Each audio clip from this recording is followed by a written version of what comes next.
कलिंगनगर शिल्प राजधानी पुणी अशांत होउछि।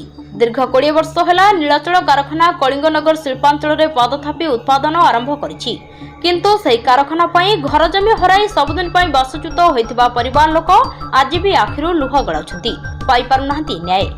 20 वर्ष पूर्वर होइथिबा विस्थापन थैतान नीति रे त्रुटि पई आज तार दुख भोगिବାକୁ पड़ुछि बासच्युत परिवार मानकु। आज टाटा लंग प्रोडक्ट द्वारा चलिथिबा नीलाचल कारखाना फाटक सम्मुखरे 50टी बासच्युत परिवार धारणा रे बसिछन्ति। जाजपुर जिला कलिंगनगर शिल्पांचल स्थित नीलाचल कारखाना पई विस्थापित परिवार माने उत्तराधिकारी को स्थायी नियुक्ति दाबी रे आज को 27 दिन धरी कारखाना सम्मुखरे धारणा रे बसिछन्ति।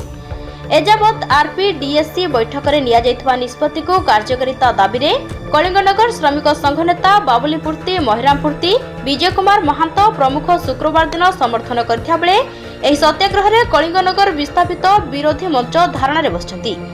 एही धारणा रे जोग देई आईएनटीयूसी राज्य उपसभापति विद्याधर महांती, एआईटीयूसी नेता आलोक महांती, श्रमिक नेता प्रताप जेना प्रतिवाद सभा कहिले कि विस्थापित आईन और आरपीडीएससी सिद्धांत को तुरंत कार्यकारी करने सहित त्रिपाक्षिक आलोचना रे सेमानकु नियुक्ति नदेले कलिंगनगर में व्यापक आंदोलन पर जिला प्रशासन दायी रहिबे बोली श्री महांती सतर्क कराइछन्ति।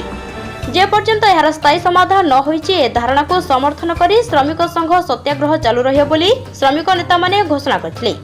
अन्यमानक मध्यरे स्वर्णलता बानर, टुनापूर्ति, जजाति केशरी महांत, कारुमाछी लीना महांत, मीनाक्षी पूर्ति, लादुरा हेम्ब्रम, तुरामपूर्ति प्रमुख जोगदे वक्तव्य प्रदान करथिले। तेबे देखिबाको बाकी रहिला केबे सुनुछि विस्थापितंक दुख नीलाचल कारखाना और प्रशासन। जाजपुर जिल्लारो जगबंधु महालिकंक रिपोर्ट, न्यूज ओडिया।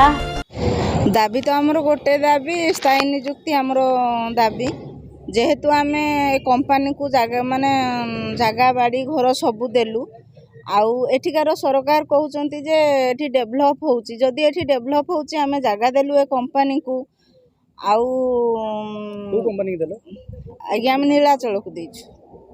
नीलाचल कोन कहउची नीलाचल से तो जाए आमको किसी कहनी, से कहूँ भेंडर रे दब, आमे भेंडर रे कहीं करूँ जेहेतु आमे सर्वहरा लोक आमे भेंडर रे करूनी। जहाँ पाई ए प्लांट होइछि एठिकार डेभलप पाई ए अंचलर डेभलप पाई जे सर्वहरा आज्ञा आमे तो राजरास्ता रे बसचु आज 26 दिन हेलानी। एठिकार डेभलप पाई आमे जगह देइछु, किंतु एठिकार माने सरकार एठरू कोटी कोटी टंका रोजगार करछन्ती, किंतु सर्वहरा लोक किछि आमे पाउनु। जेमति सुनिया पहिले एटीएम ऑफिस आपन जाइतले आलोचना हेतला कोन कहै सर से गोटे कथा से कहउछन्ती मैनेजमेंट कहउछन्ती भेंडर रे करो, आमे आज्ञा भेंडर रे काई करिवो। जदि आपन दाबी पूर्ण न हो आगामी दिन में पदक्षेप कोन रहबो? पदक्षेप आमे आत्माहुति देबो।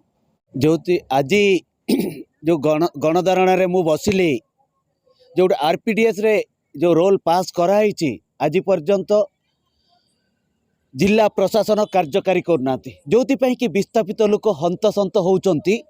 बाध्य है कि मु अनशन रे बसिली कि जिला प्रशासन रो निद भांगो एवं अतिरिक्त जिलापाल कलिंगनगर जी कि हूँ कलिंगनगर शिल्पांचल मुखिया तार आखि खोलु बोलिकी, किंतु आज पर्यंत कलिंगनगर अतिरिक्त जिलापाल कौन निद भांगुनी, से घोर कुंभकर्ण निद्रा रे शोइचंती। जो कि मु कहबाकू चाहे अतिरिक्त जिलापाल कलिंगनगर से हूँ शिल्पपति पुंजीपति पाखे बिक्री होती, जो कि आज जदि विस्थापित लोक जदि 24 दिन है जदि अन ये बसिले खरा वर्षा शीतर बसिले आज पर्यंत कौन पदक्षेप नौना। एथिपाई दोष देवी प्रथम है जिला प्रशासन, अतिरिक्त जिलापाल कलिंगनगर एवं द्वितीय है नीलाचल उच्च कर्तृपक्ष एथिपाई दायी। एथिपाई आगामी दिन में आमे सारा कलिंगनगर विस्थापित माने एकाठी होउछु, जो कि कलिंगनगर रे आमे सब प्लांट को अचल करदेबु।